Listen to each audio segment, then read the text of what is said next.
money? Would they be corporates trying to figure out how to spend their money? Would they be people worried about being in compliance with the law? And you know, I've met at the coffee break and before so many more interesting people than that. There are also people that are here looking into wellness and public health.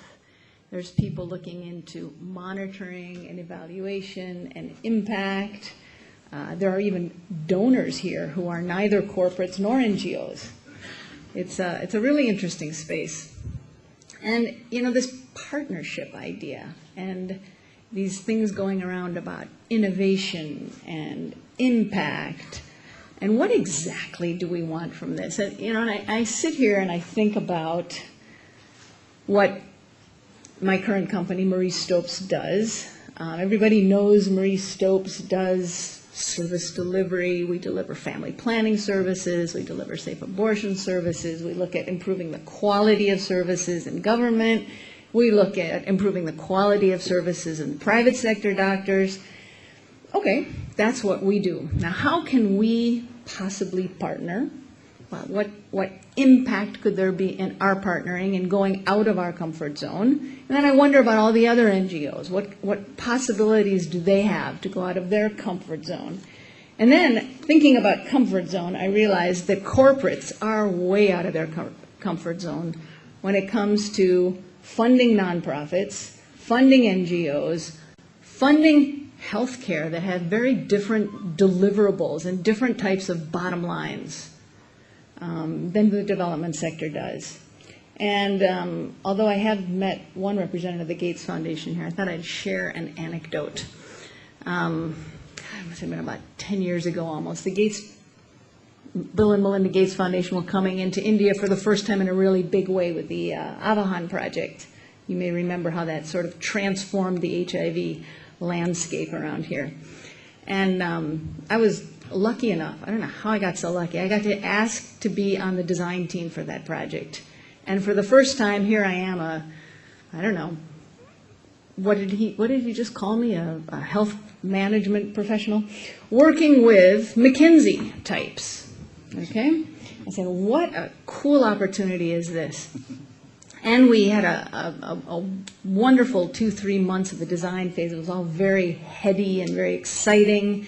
And the project that eventually got out there was incredibly impactful, although some people have said that it wasn't measured properly. And that's part of this story.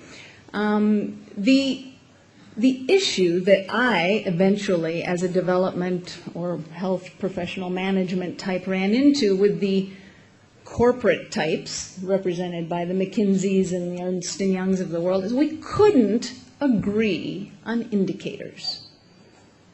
We couldn't agree to a set of indicators that would actually capture the impact of the project that we were designing.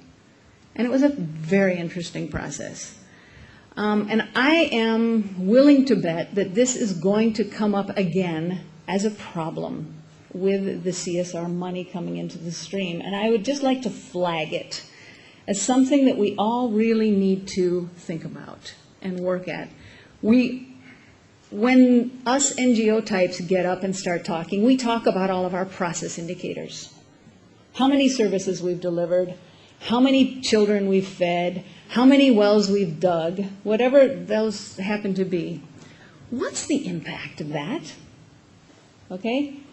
On one level, the impact on that individual family whose child has been fed is great. All right? No doubt about it.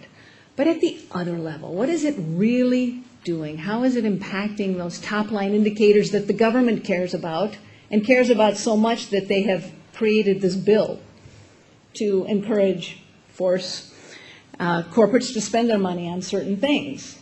We have, in the health sector, the corporates might not even recognize our indicators. We have MMR, we have IMR, we have CYP, we have TFR, we have unmet need. We have all sorts of acronyms. And the corporate sector understands a bottom line really well. We don't understand their bottom line the way that they don't understand our bottom line. And somehow, when we partner with the private sector, we're going to have to come to agreement on what this bottom line can be. All right, so that's one aspect that I wanted to talk about. Another aspect is that I think something that Praveen was just saying it really resonated with me. We don't make the links.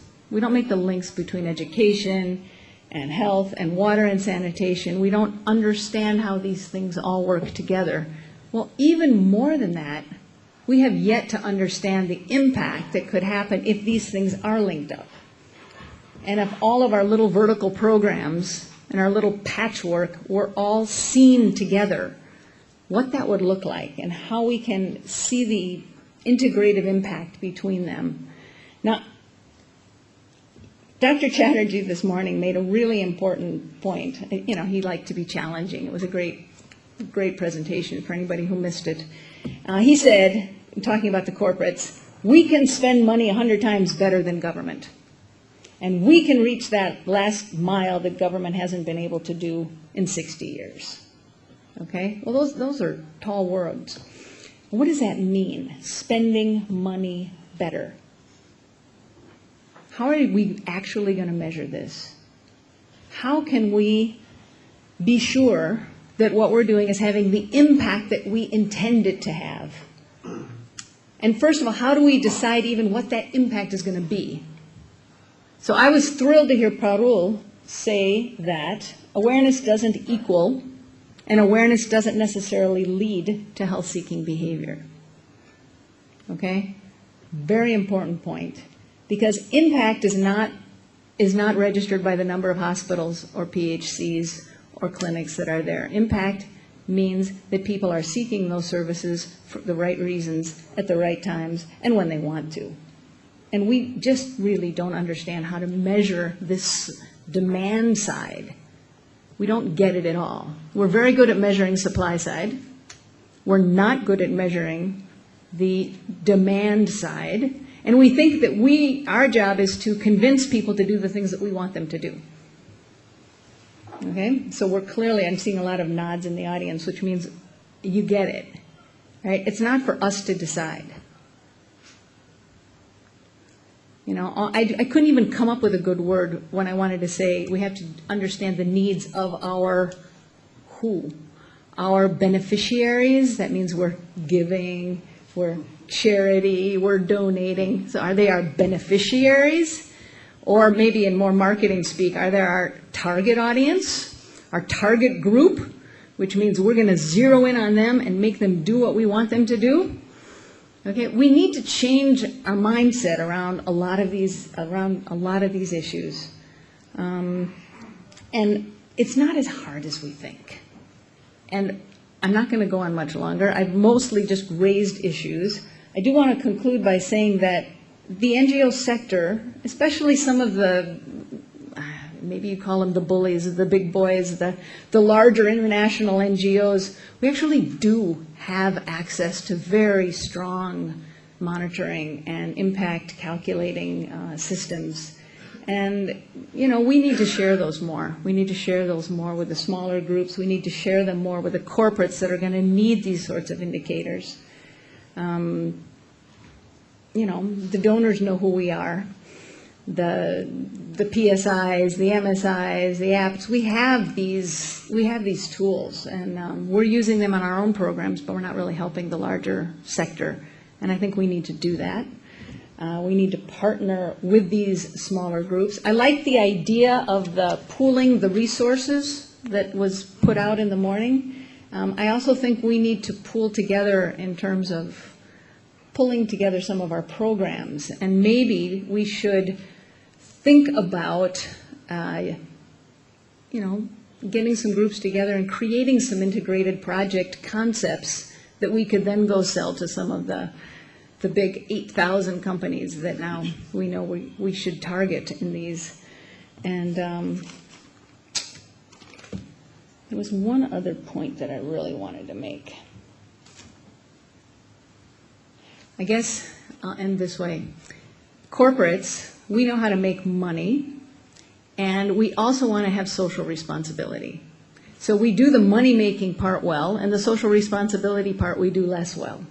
As NGOs, we really focus on the social responsibility part, but we also want to make money. We also want to have the funds to be able to do what it is that we do. And we don't do that so well. So we both need to work on our weak sides. Thank you.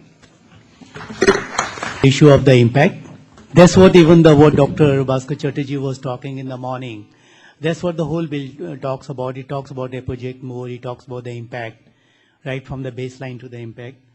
And then the whole issue of this mindset change and sharing and partnership. If you heard Dr. Bhaskar Chatterjee in the morning, that's what he was also talking. There's a bill, there's the, what you call the spirit of the bill. And we have with us Williams. He's like Dr. Bhaskar Chatterjee is very good in putting things together. Similarly, Brigadier Williams also, he's very good writer, very good orator, and putting things in the right perspective. Like when we talk about working with the NGOs, we talk working with the civil society, we talk about working in the areas, and then if you want to know that what are the type of problems you face, on the like face value it looks very nice. Government should work with civil society with the corporates and all. But if you really are looking for like how to do that, one person we look forward as a friend, as a guide, is Williams. Williams, I request you to please